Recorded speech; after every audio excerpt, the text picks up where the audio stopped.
Hello, my name is Adam, and welcome to yet another episode of Disruption Talks, where we invite top experts to discuss digital acceleration, winning strategies, innovation, and scaling products. It's the 100th episode, ladies and gentlemen. So, first of all, I would like to congratulate the team behind Disruption Talks, especially Zosia, who's today on the backstage with us. And with this special episode, I would like to welcome Shailesh Kumar, who is Senior Vice President of Engineering at ClickUp. Hello, Shailesh. How are you today? Hey Adam, doing great and very excited to be in the 100th episode. Exactly. Congratulations to you and the team. Special moment. We're very happy to have you here today. Let's start very briefly. Maybe if you could introduce yourself a little bit. Maybe let's not go through, through everything, but one can say that you spent some time in Salesforce for almost 10 years, even though you didn't work at Salesforce. So tell me about the period in the Salesforce first. What were the journeys about back then? So I'll start with Tableau. I joined Tableau almost 10 years back now, 10, 12 years back. Uh, Joined when Tableau was very small. Tableau is one of the largest BI company in the world, the best BI product by far. So joined Tableau very early on, build the enterprise side of the server side of products, and then build the data management side of products.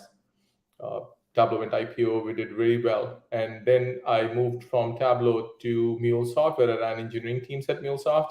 And incidentally, both MuleSoft and Tableau, but they both were acquired by Salesforce.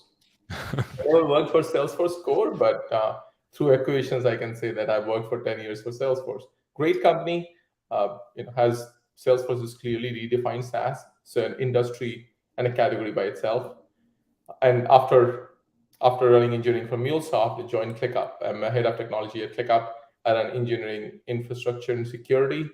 ClickUp is the fastest growing the work platform that helps everyone be more productive and help them understand their work, how to do, especially in the remote environment today. And as the industry is shifting, changing, I think productivity platforms and work platforms become increasingly important for people to understand how to work, how to work more efficiently and effectively. Our goal is to help people save time, and that is the focus, that is the mission for the team, that is the mission for the company. And everything we do, every feature we build, every product we build is focused on helping people save time. All right, thanks for the introduction. So, can we get back a little bit again to the Salesforce time, like the journeys? We will talk in detail what is the journey about in ClickUp currently. But can you tell us about the? I think it was more of an enterprise journey back then, before ClickUp. That Is is that that is right? true. That is true. It was more of an enterprise journey. Both MuleSoft and Tableau was a mix of B2B, as in business selling to business, and also individual analysts buying Tableau. But MuleSoft was a purely B2B business where we sold primarily to enterprises, very large businesses, and the average deal size was also very large. I think both these companies, one of the things which I found common was that as you start selling to enterprises and large businesses, more than the software you sell trust. And this is something that I tell my team. I hold very core to my belief in my heart that at the end of it, when you sell to enterprises and actually even small and medium businesses, the first thing any software business or any product sells is trust. If the customer can trust your product, then you're in the business. You're talking about the product features, you're talking about the capabilities, you're talking about the differentiations. But if the customers and the users cannot trust your product, nothing else matters, no matter how much innovation you do. So, especially in the B2B world, in the enterprise segment, trust is extremely and increasingly important. So, that is one thing that I focus on, tell my team. And one of the things I've learned through my years at enterprise that you got to have trust. Customers and buyers need to have trust in the product for it to make any headway. Mm-hmm. And right now, so back then your teams were much bigger than they are right now. Yes, yes, they were both at Tableau and MuleSoft. Yeah, I had larger teams. I think team size is a function of the organization, the culture, and also the breadth of the products you need to build. Nothing comes free, as I say. I think from a team size perspective, it is purely a function of not just the core product itself, but for example, the ancillary things that you need to do, the compliances that you need to adhere to. For example, at MuleSoft, one of the things that I focused on when I joined was FedRAMP, getting a FedRAMP certification. That is especially selling to public companies or hosting MuleSoft on government cloud and selling it to Veteran Affairs and other companies in the US. And similarly, there are other companies around the world which need specific compliance, and that's where you need a larger team for. So as enterprises start, so typically what happens is that you sell to enterprises. There's a core product that you build, and then there are other compliance and certifications and data residency and all those things that large enterprises need. Admin controls and permissions and user controls and audits. A lot of things that is needed. Integrating with your Okta environments. That generally needs its own team. So that's why as you start selling to enterprise, you'll have to start investing in those things, investing in capabilities outside of your core IP, but that's what will enable you to sell to enterprises.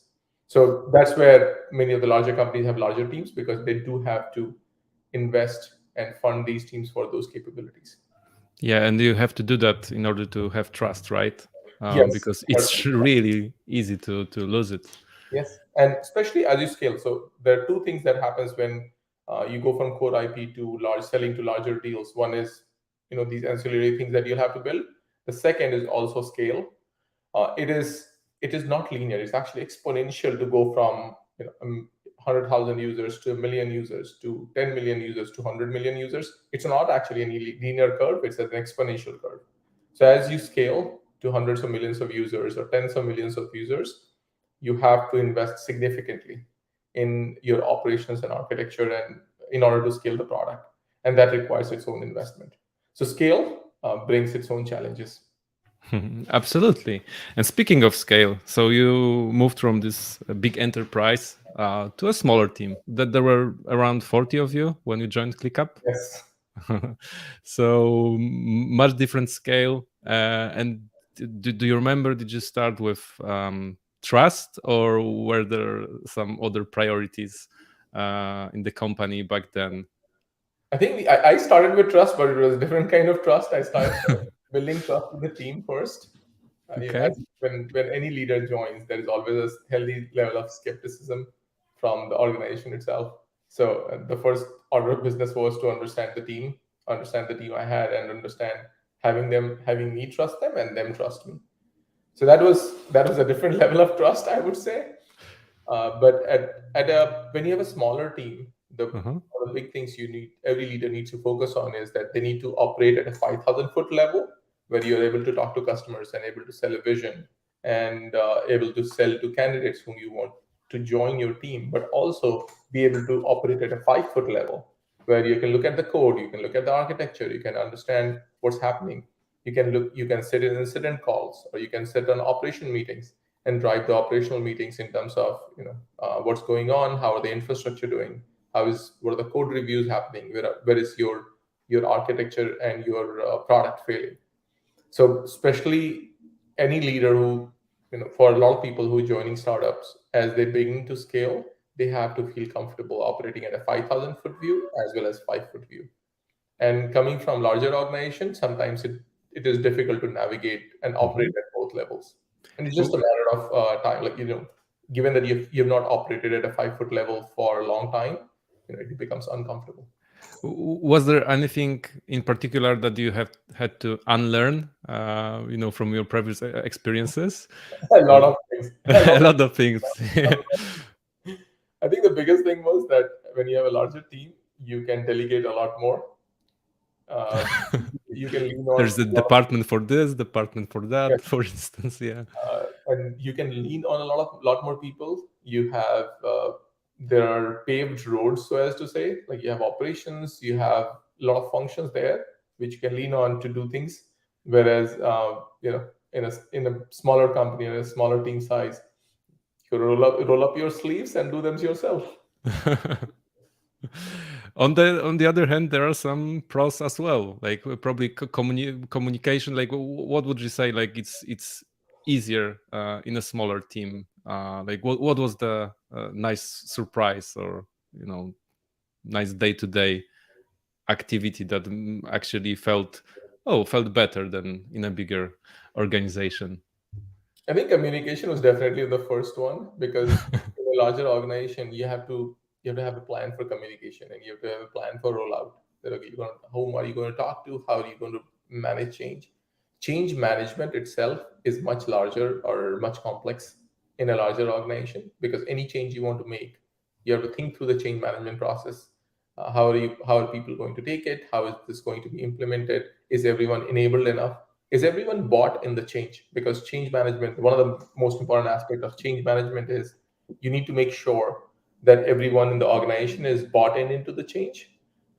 And in the larger organization, you have to think through those things, make sure that you pull key people in and help them understand the rationale of the change. Whereas in a smaller organization, in a smaller team, you can get everyone in a conference room or in a small setting and just talk through it. It's Yeah, much and easier to do things are change. changed.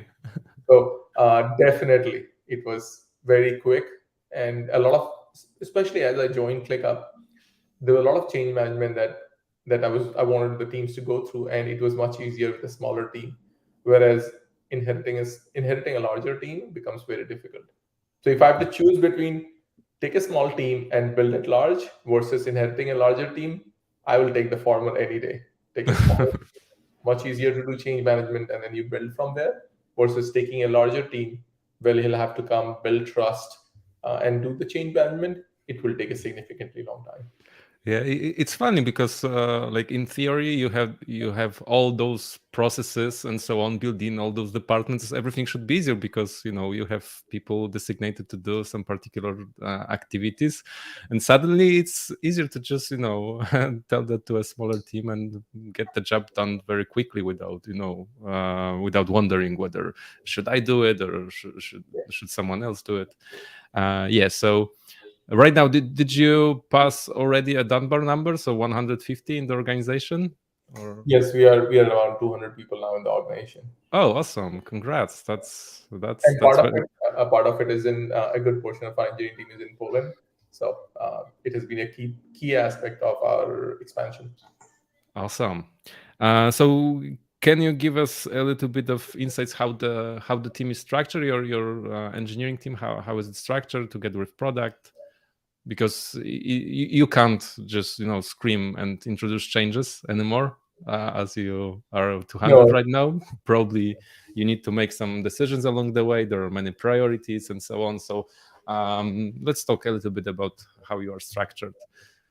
so in terms of, I think two things there. One is how are we structured, and how do we set priorities. Let me take the first one first, and then I'll talk about the second one, because that's equally important as you scale. So the first one, we structured two forms of structure. One is we structure from a squad, as in per team. Every team has a what we call internally a squad. Every squad owns a specific area, a functional area, and it owns the entire product experience of the functional area. It means that it owns the back-end code, the front-end code. It owns operations. They have their own pager duty, as in their own incident management process, their own run book. Many times they have their own data stores and their own set of services that they deploy. These teams have an engineering manager and a PM and a designer that they work with, what we call EPD, engineering, product, and design.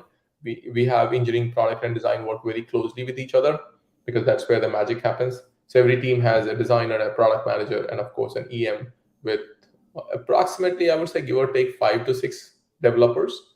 Most of our squad sizes are small. And as a startup, we can't afford to hire a lot of people. So that's the thing you run into. And then from an organization perspective, my teams are structured in, I have an infrastructure org, which is mostly focused on operations, SRE, cloud platform, as in how do you deploy your cloud services, how do you maintain them, manage them, CI/CD in terms of our pipelines, also SRE in terms of how are you managing our operations. QA team, my QA team is also part of our infrastructure org. So that's the one org. And the second org is all around platform. How do you scale to mid-market? How do you scale to up-market? And the third organization is around core products, uh, the core products that we build and the user-facing products. And then I have a security org outside of these three, which manages not just application security, but also the company security and making sure that we are secure both from external and internal threats.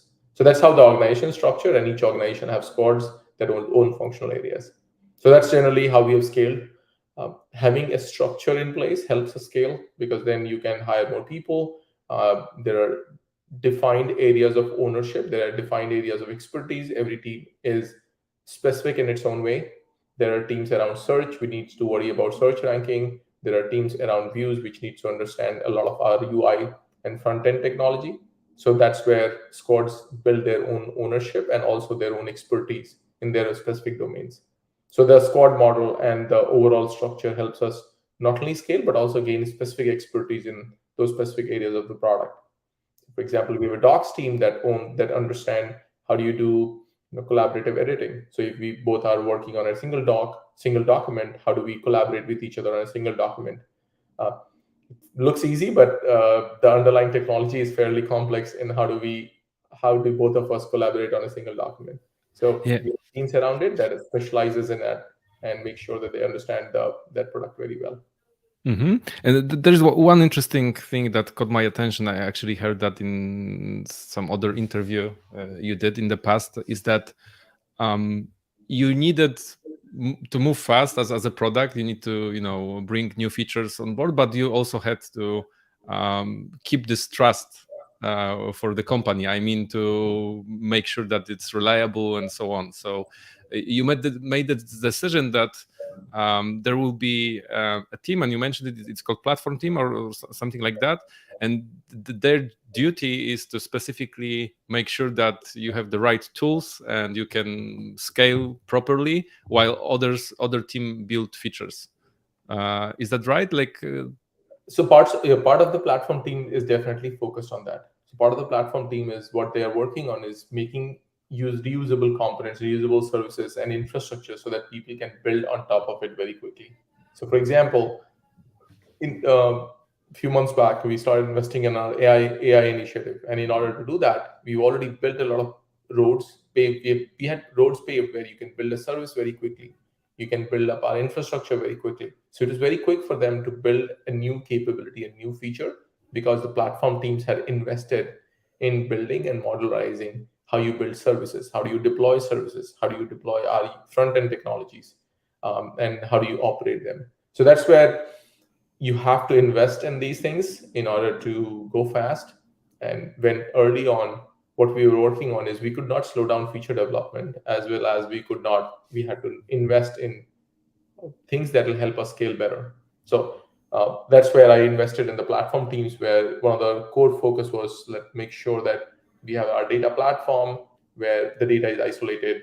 We have a good management of the data. We also have services platform, and how do you build and deploy services. And we have our UI platform and front-end platform in terms of modularizing our front-end components. So it took a lot of time, a lot of investment, but I think it's beginning to pay off now. Awesome. Glad to hear that. So in your team, you have a mix of people who work in smaller companies, but you also have people who work in industry for industry leaders and then big enterprises. So you have a mix of people who started to build the product and who worked in bigger products. And I was wondering how to. And you have those experiences as well. And actually, I was wondering how do you make a decision? How do actually maybe not, but how do you?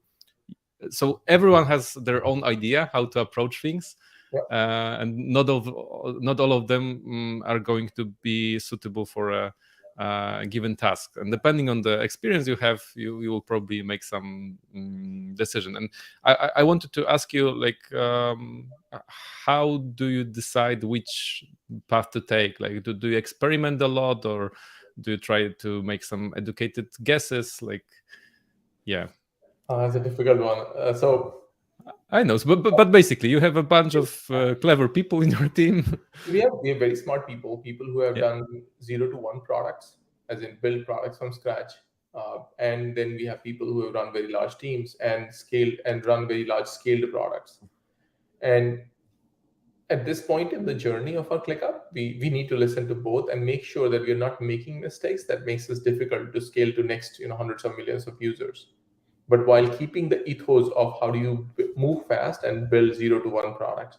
So there is a very healthy tension that happens between people who have built 0 to 1 products and people who have run scaled products.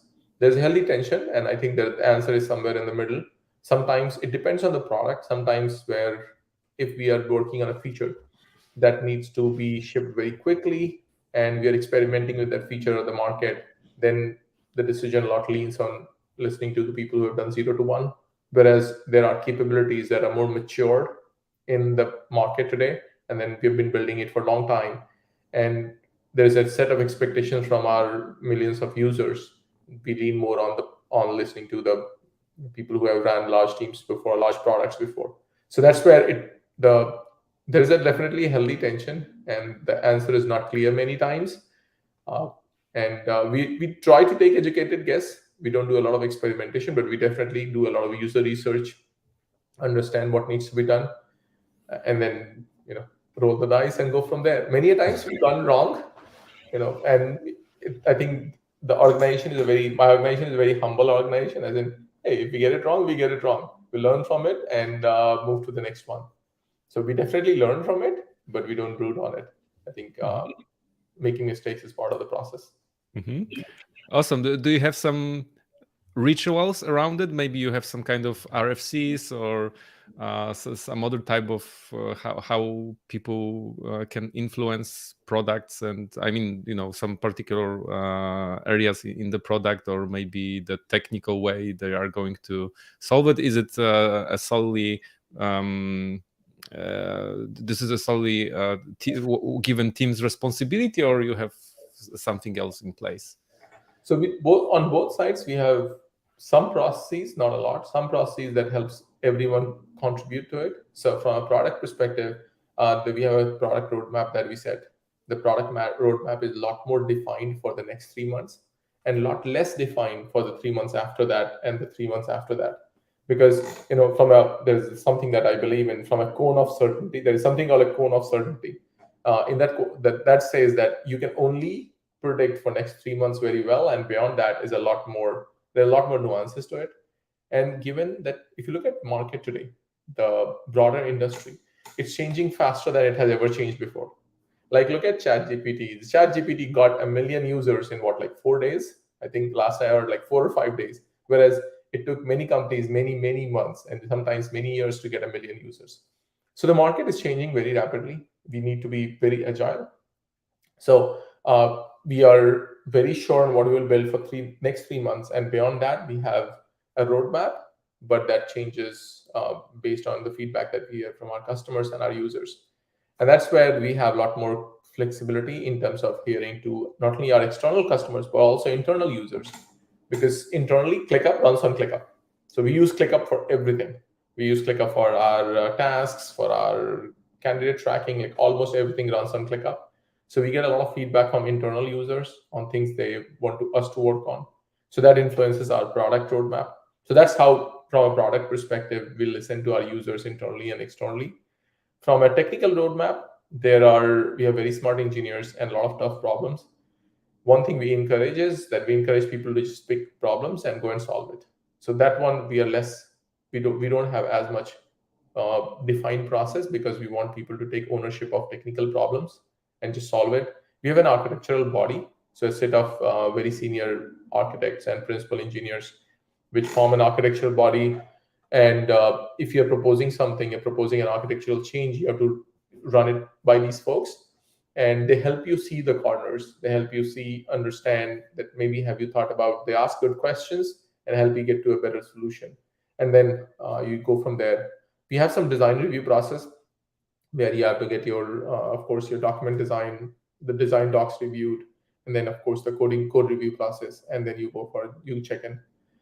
We have squads today that have code ownership, but we encourage every team or every developer to not hold them all as true boundaries. And if they, like if they see something, just go and fix it yourself. You don't have to wait for the other team to fix it. Uh, there's saying in the US, there is something around Boy Scouts rule that when you find something, leave it better than you found it. So one of the things we encourage is that when you're working in any specific areas of the code, leave that area of the code better than you found it. So Love it. refactor, add tests to it, but that is our way of improving our code base 1% every day. Awesome. Like I really love it. Like it sounds like you work in productivity and efficiency space, definitely. We have some questions from the audience. I will read some of them that they are connected to the topic we were talking about just now. With the rapid pace of technological advancement, how does ClickUp stay ahead of the curve and adapt to emerging trends in project management and collaboration? How does the technology team prioritize and implement new features or functionalities in response to user needs? So a definitely rapid space of technology advancement at this stage. I think broader market is really changing very rapidly. One of the things we do, two things we do. One is we are very close to the users. So we have a very strong community. We are very active in the community, and we listen to our users a lot, irrespective of how much they pay us. So like it's not that from a company perspective, we are not biased by the how much the dollars they pay every year, but we are more looking for users, and we have a very strong community, and we listen to them very intently. So that is something that helps us understand what our users are seeing.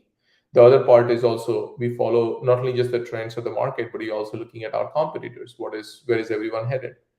We have visionaries like Zeb, who is the CEO of ClickUp, is a great visionary in terms of productivity, and we constantly think about where the puck is headed, as in where are we headed in terms of overall productivity. And that's how we try to stay ahead on all three aspects: listen to your customers, listen to your users, as in look at the competitors and the market, and also have a vision of yourself and a conviction on how you want the product and where you're leading the product towards. So that's how we try to stay ahead of the curve. We are very agile. So if we make a mistake in any of these areas, we go and adjust, uh, and we adjust very, very quickly. So that helps us stay ahead, because many a times, many of the larger organizations, they know what's the right thing to do, but the friction of change makes them slower. So actually, if you're very agile and you're open to change quickly, you will be ahead of the emerging trends all many times. I think it's the friction of change that makes people slow down. So that's how we stay ahead. From Awesome. a technology team perspective, we prioritize and implement new features. Again, we take feedback every quarter. We have a quarterly roadmap, but we also look at our roadmap very regularly. And if something needs changes even during the quarter, we're much open to change. And that's why I think our openness to change comes at a cost, because that definitely brings a little bit of clash to our teams. But it is all in. It helps us remain ahead of the curve. Because like the roadmap for the product is somewhere there, that there is like this 3.0 Yes. list there, but still, even that being public, you're still being able to innovate and incorporate new things as they come, because the Yes. way you decided. Okay, that's awesome, but it comes for a price, because there will be some disappointed people who are waiting for some features there. Yeah. Cool. um okay, I have another one, because Basia posted 3 questions, so let's have one from her.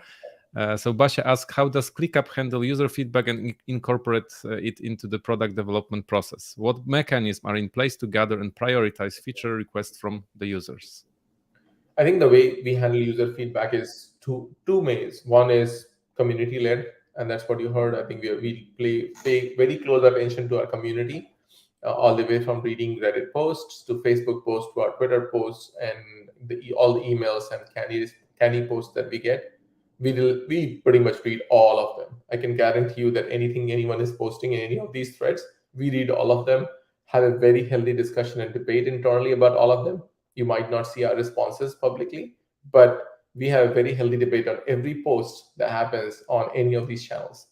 So that is one way for us to understand what our users are seeing. The second one is definitely that we do user research. So we do user studies. We run user behavior tests. So it means that we show a lot of early products to our users.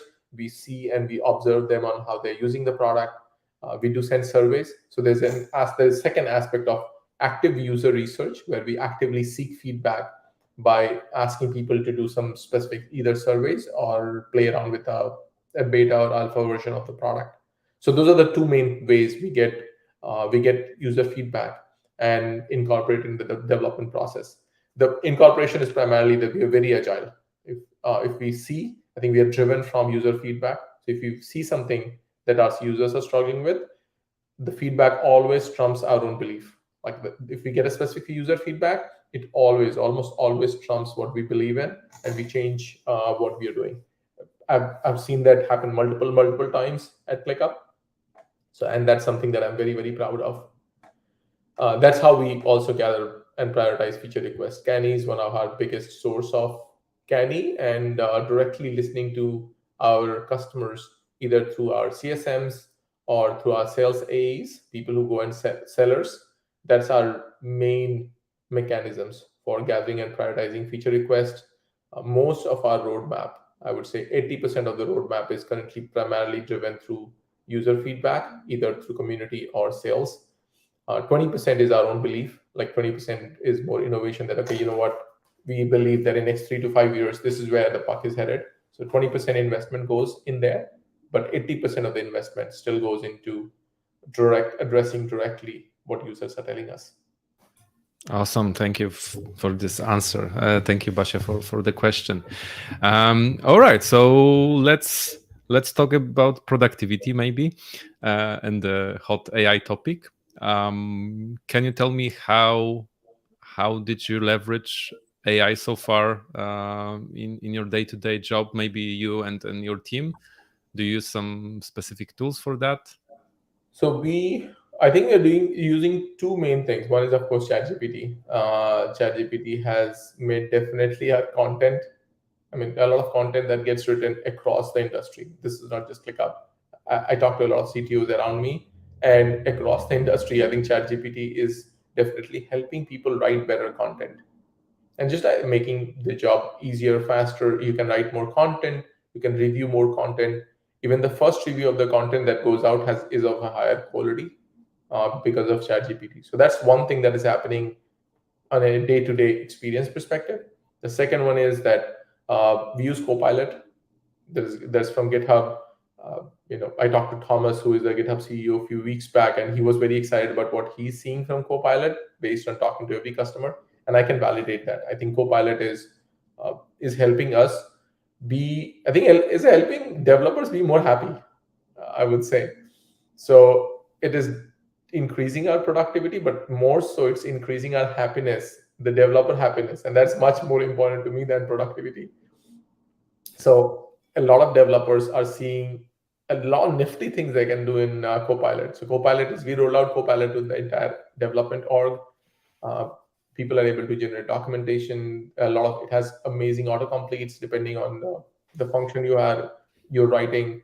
It can generate a lot of boilerplate code for services you're writing. So it makes a lot of mundane things that you do when you generate a class or generate a service. It takes them away, and then you focus on the business logic. So it makes development fun, because now you're not worrying about all those boilerplate things, but you're actually working and thinking about the core problem that you're trying to solve. So definitely recommend that. And that's just the beginning, right? That is just the beginning. I think AI is going to. I strongly believe that AI is exponentially going to increase productivity of many functions, not just developers. I think sales productivity, marketing productivity, every aspect of the productivity will get probably revolutionized by AI. And I'm very sure that in next 1 or 2 years, the entire space of productivity, not just individual productivity, but I'm also talking about sales, how sellers sell products, how marketeers market the products, the ads that you see, all of that will change significantly in 1 to 2 years. The industry and the type of products will look very different. That I'm very sure. What it would look like, I don't know, but it would look different, from very different, substantially different from what it is today. In fact, I read an article by Bill Gates, I think 2 days back or 3 days back, and he was talking about that how AI is going to just change the landscape. And in his view, it's the first company that builds a personal assistant robot is probably going to be the winner and have a significant leg up versus competitors. Now, and he also, like, he clearly talked about that the way people interact with productivity softwares will change significantly in coming years. And I do believe, I think it's going to be, next 2 to 3 years will be very revolutionary for the broader product industry. And probably ClickUp has some users requests asking for AI things as well, but you Yes. can tell probably. We released ClickUp AI. I'm very proud of that. We released ClickUp AI a month back. It has amazing capabilities, and it really supercharges you when you are writing things in the documents. And we have very robust roadmap for ClickUp AI. I think you will be surprised by what is going to come in next 3 to 6 months. So I'm personally very excited about it. Can't talk about it right now, but I think I'm very excited about what is to come in next 3 to 6 months for ClickUp AI. Awesome. I'm just wondering whether the request came internally, like, hey, writing those tickets is like crazy mundane. Let's implement it. It did come internally. Actually, that one came internally. That's nice, and probably that got prioritized very quickly as well. I think it also goes to belief. I think we have a strong belief that AI is going to revolutionize the productivity space. So, of course, we want to stay ahead of the curve, and we want to lead the pack in terms of where productivity software should be going, especially especially with AI technologies. And there are many LLMs, like many large language models now, which are very sophisticated. The results are really, really good. Awesome. So let's leave AI for a bit, but stay with productivity. Can you share with us some your productivity practices that you do and that the practices that help you survive day-to-day job? You use ClickUp. We know that already. Yes, we use ClickUp. That helps a lot. For everything, actually, for everything we use ClickUp. Personally, I don't. So personally, what I do is, one of the things I personally do is I write a lot.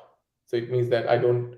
Anytime I'm thinking something, I note it down, and then at the end of the day, I have a ritual where I just go through everything and just start ticking them off. So that helps me be productive. I'm talking about personal productivity here. Is it digital or analog, like pen and paper? It's actually pen and paper.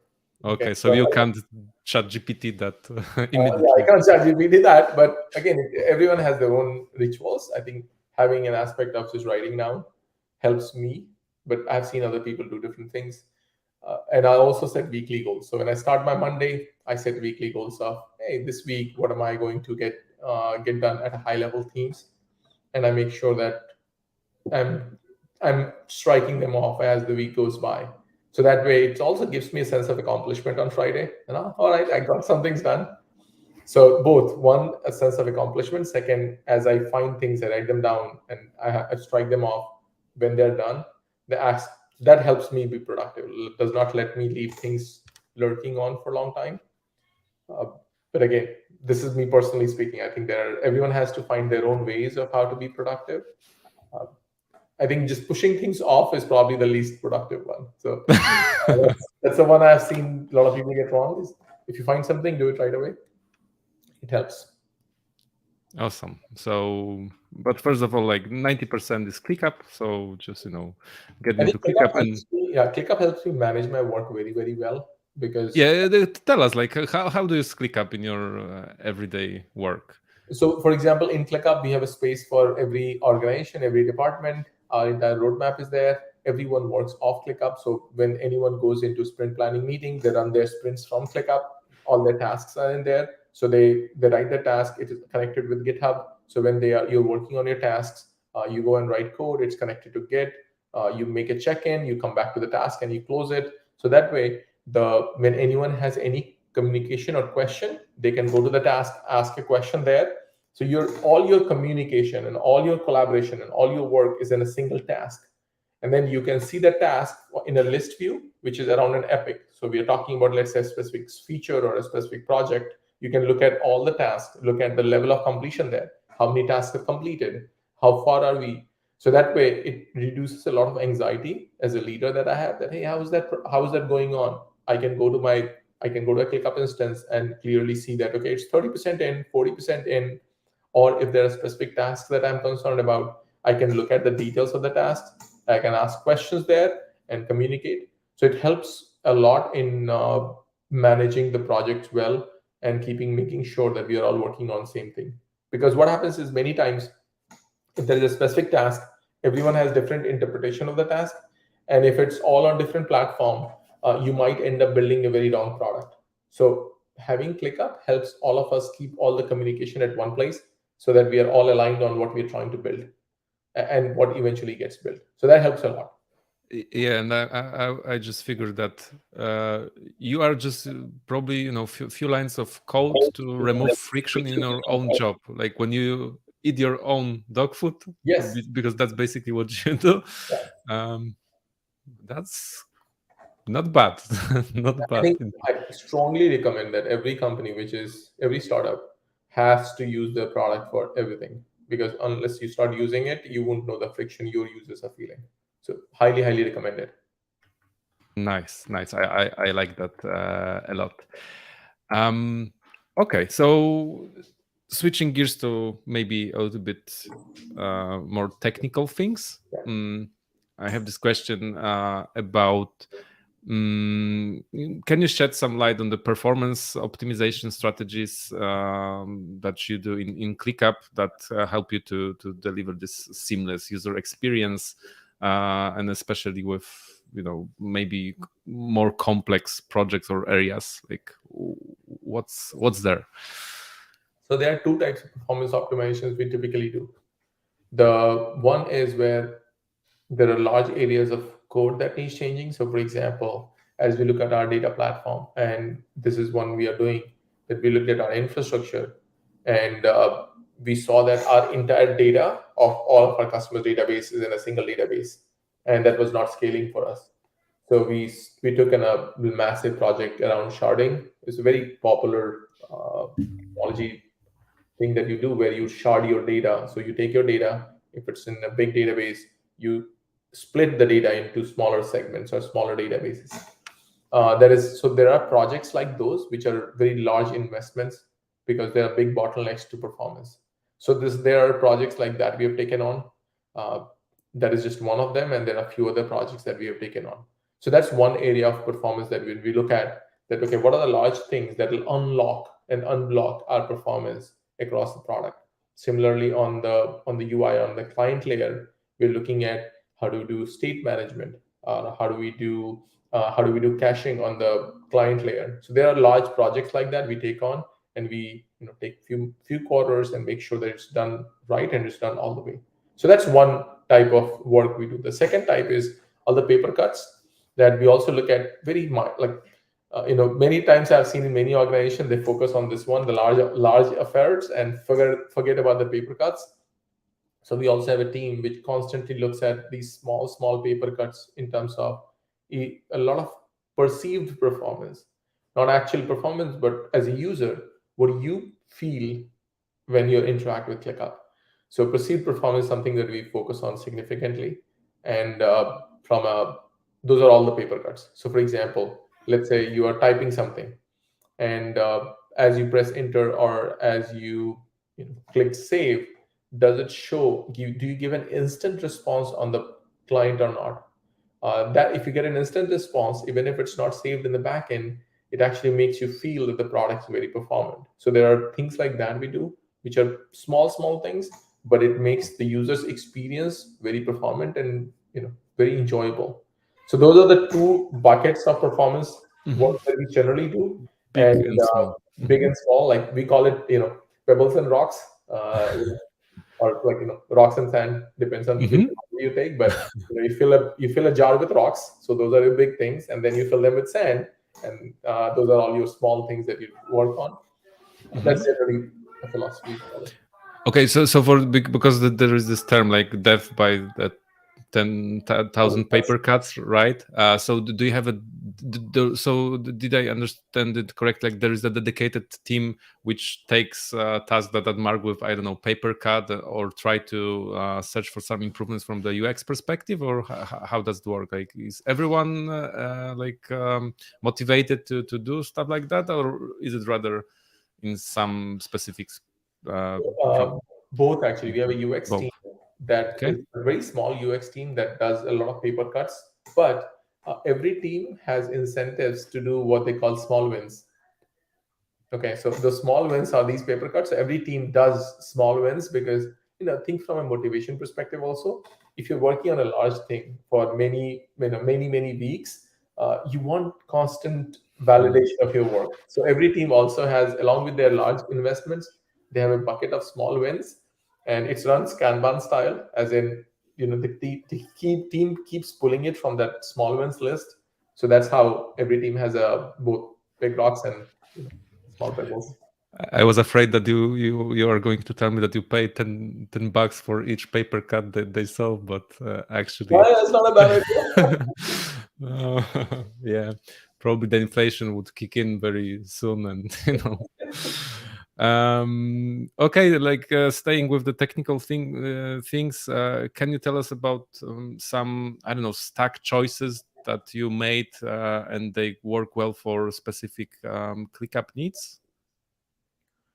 I think stack choices. Um, I think every technology or every tech stack works. You can scale. At ClickUp, we're not very fixated on specific technology.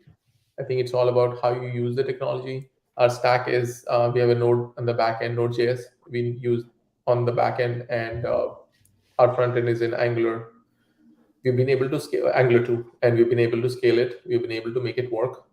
Our data is stored in many databases. So we have Postgres and Dynamo, uh, little bit Depending of on the need. RDS, yes, a little bit of everything, or specific purpose, specific products, database, because every service, every product decides what's the best store that they need for storing their data. But majority of the code from the backend is still in Node, a little bit in Python, and the front end is in Angular. I think we have made it. We have made it to scale. At ClickUp, we believe less about that everything must be in React or everything must be in Java or other technologies. Like, okay, we have the code base, and let's figure out how to make it more modular, how to make it more readable, how to make it more scalable, how to make it more bug free. We focus on those things versus taking on a large project of moving off any specific technology. I think every technology has its own downsides and upsides. Uh, we are generally very wary of rewrites. That, okay, you move from one tech stack to another tech stack, and suddenly all your problems will go away. That never happens. Yeah, exactly. I wanted to ask you, did you see that ever work? Like, Like I've done enough Angular to React projects that it never, like, you just trade one type of problems to another type of problems. That's all. yeah, but it sounds nice that you have those teams, like the structure actually. So the team structure, like they are connected with specific products or specific features, and they stack choices, so that they can work pretty much independently from each other, right? So Yes. Yes. that connects nicely. Speaking of variety of products and areas, like how, so maybe you can tell us, how do you make sure that the knowledge transfer is there? Do you like is it, is there a knowledge base for each specific team, or do you have a big documentation? How does it work for you? How do you maintain that, because Knowledge, it's so hard? knowledge transfer is definitely one of the things that we struggle with. As we move very fast, uh, we are we're paying less attention to making sure that everyone is completely, has all the knowledge of the entire code base. So that is definitely an area of challenge for us. We are a big writing culture. It means that we write a lot. We encourage people to write a lot. That helps us at least put their thoughts and their designs into writing. I was talking about the architecture review process earlier. That also, it's a most of our meetings, like architecture review or lunches learns, they're very open and they're open to everyone. So we have people show up there, they look at the architecture reviews of other teams, they get educated. We run an operational meeting every Monday where every manager joins, and we look at our operational health of the entire infrastructure and every team. So everyone learns from other people's mistake. So for example, if a specific team had an incident, we have the team talk about it so that others can learn from that incident.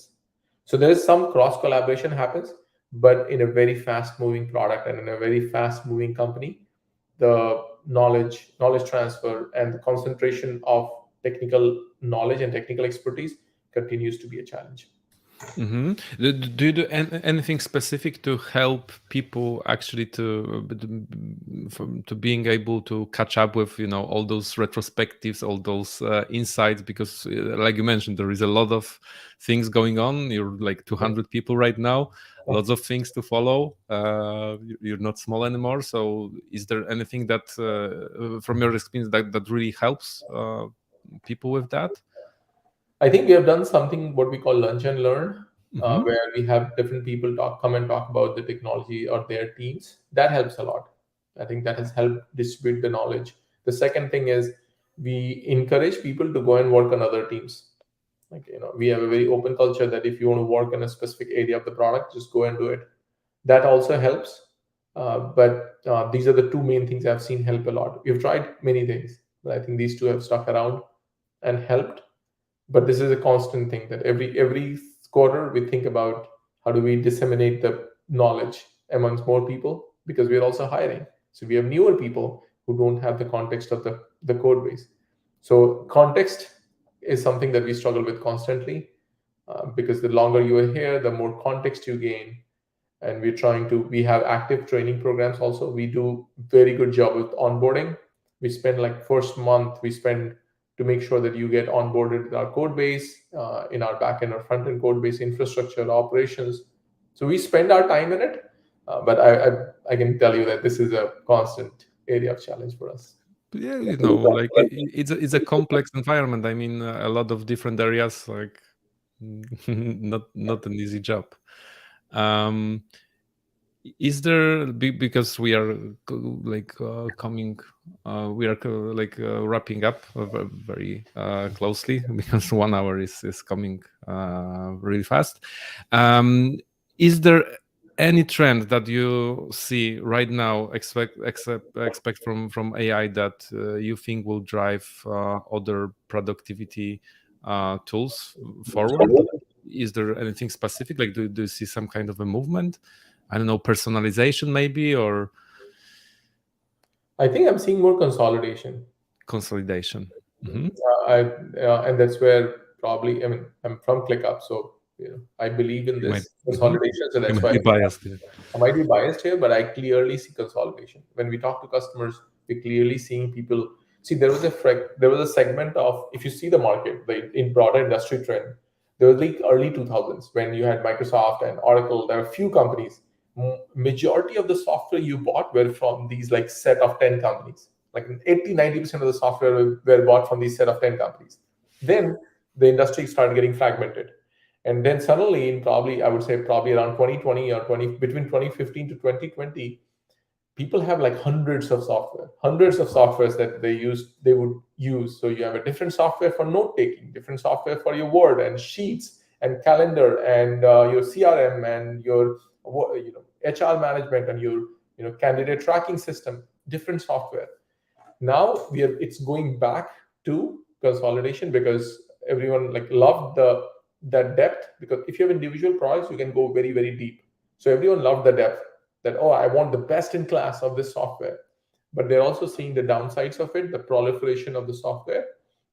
So slowly, I think the industry is going back towards consolidation. Our customers are going back towards consolidation. It'll take some time, but I think that is another trend that I'm seeing, that we went from consolidation to fragmentation and going back to consolidation. Yeah, those are some kind of cycles, right? But actually, it makes a lot of sense. I think, like, what I can add to that is that, for instance, if you have everything from one tool, you suddenly click like check out like 10 boxes, like you have this cover and all of that, and then you need one particular feature from another product, and you have this legal thing, you Yes. have some operation style and stuff like that. So yeah, I experienced that myself as well. So probably yeah, that plus AI and we're good to go. All right, Shailesh, I think that we can wrap up, but still we have some time, so maybe there is some um, something you would like to share with the world, like basically you can say something. I think the only thing which I have two kids. Okay, I have 11-year-old and a 6-year-old, and I constantly struggle with what to tell people, because you don't know how the world is going to change. So for 11-year old son, I think about constantly, what do I teach him? What do I tell him? The only thing and this is this aligns with what I was going to say. I'm going to say here is that the world is changing very rapidly, very very rapidly. I think the the two things which everyone should be open to is, one, open to change. I see, like, as easy as it sounds, that yeah, of course you should be open to change. Majority of the people are not open to change. Like, just it's in our nature. The Newton's third law is like, it's in our nature to continue in the motion that we are in and not change direction. It's in our nature. So that's something I would caution everyone. Open for change. Be open. Be accepting for change. Stop. And things that worked for you in the past may not work, given how the industry and the technologies and everything is changing around you. So that's something I highly, highly encourage. Be open to change, be accepting of change, and be adaptive of change. If you don't adapt, you'll become obsolete. So if it depends on what you want. If you want to be obsolete, it's fine. If you don't want to be open and adapt to change. That's the only feedback I give to everyone. Has helped me through my years. I hope it helps everyone. Yeah, that was a perfect ending. Thank you so much for that. Like, I think like everyone should listen and implement that in their lives. So thank you so much, Shailesh. It was a pleasure to have you here in our 100th episode of Disruption Talks. Thank you so much for the talk. Thank you, Adam. Great to have you. Great to have talking to you. Thank you. See you around. See you.